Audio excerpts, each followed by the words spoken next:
चोर और ठगों की कहानी तो आपने बहुत सारी सुनी होगी, लेकिन आज मैं आपको सुनाने जा रही हूँ एक ऐसे चोर या ठग की कहानी जो आज भी भारत में अपने कारनामों के लिए विख्यात है। कहानी है धनीराम मित्तल की। इस देश का एकमात्र ऐसा चोर और ठग जिसने अपना दिमाग लगाकर इस देश की एक अदालत में जज की कुर्सी पर जाकर बैठ गया।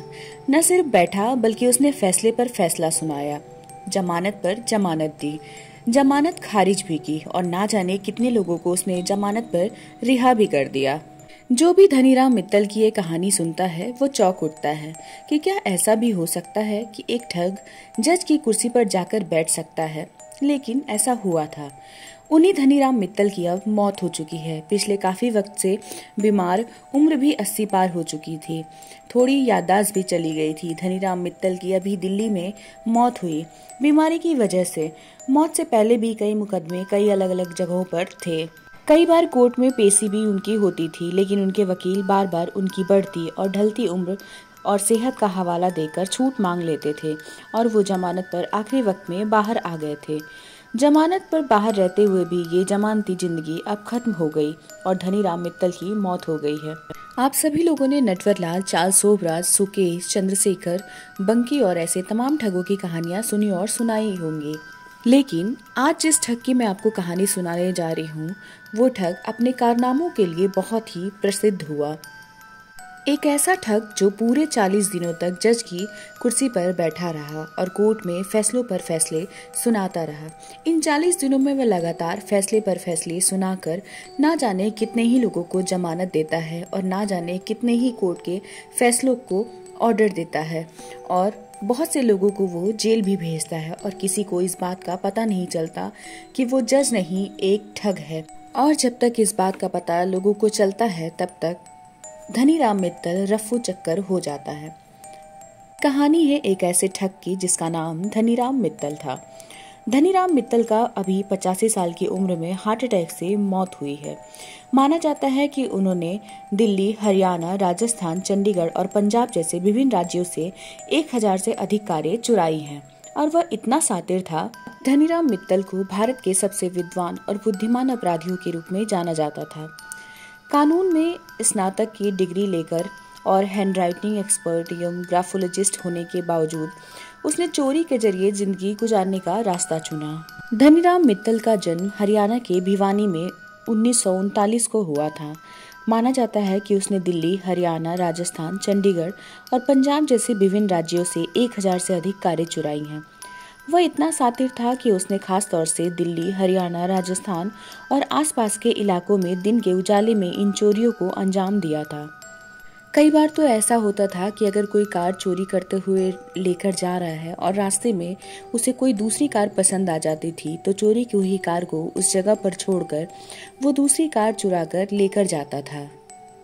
यहाँ तक कि धनीराम मित्तल ने फर्जी दस्तावेजों के दम पर रेलवे में सरकारी नौकरी भी हासिल कर ली थी। वह किसी भी राइटिंग की हूबहू नकल उतारने का मास्टरमाइंड माना जाता था। पुलिस के मुताबिक धनीराम पर जालसाजी के 150 केस दर्ज थे। उसने वकालत की डिग्री हासिल की थी और अपने मुकदमों की खुद ही पैरवी करता था। उसने फर्जी दस्तावेजों के जरिए रेलवे में नौकरी भी हासिल कर ली थी। वर्ष 1968 से 74 के बीच में वह स्टेशन मास्टर के पद पर काम किया। हद तो तब हो गई जब वह फर्जी चिट्ठी के सहारे खुद ही जज बन बैठा और 2270 आरोपियों को जमानत भी दे दी। यह 70 के दशक की बात है कि धनीराम ने एक अखबार में झज्जर के एडिशनल जज के खिलाफ विभागीय जांच के आदेश की खबर पढ़ी।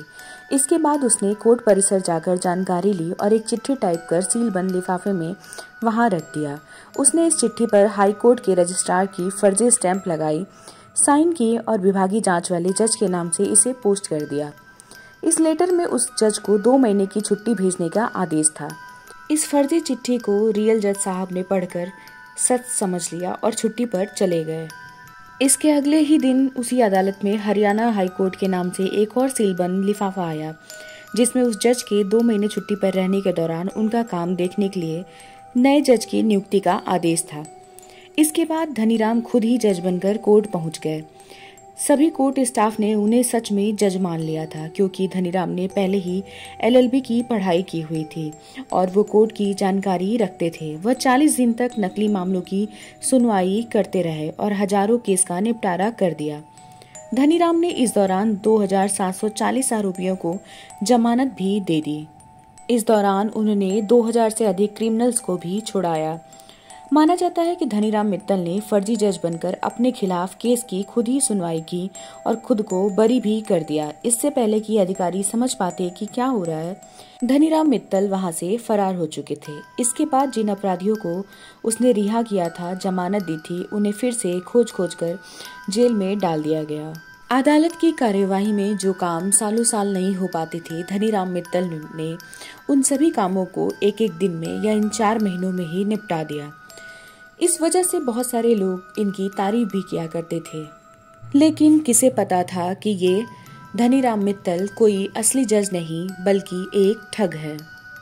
तो ये थी भारत के सुपर चोर की कहानी, जिसने लॉ में ग्रेजुएट होकर ठगी से जज बने और ठगी के द्वारा ही रेलवे में नौकरी भी हासिल की। धनीराम मित्तल के बारे में जानकर आपको कैसा लगा, हमें कमेंट करके जरूर बताइएगा। तब तक के लिए मिलते हैं किसी अन्य कहानी के साथ किसी अन्य वीडियो में।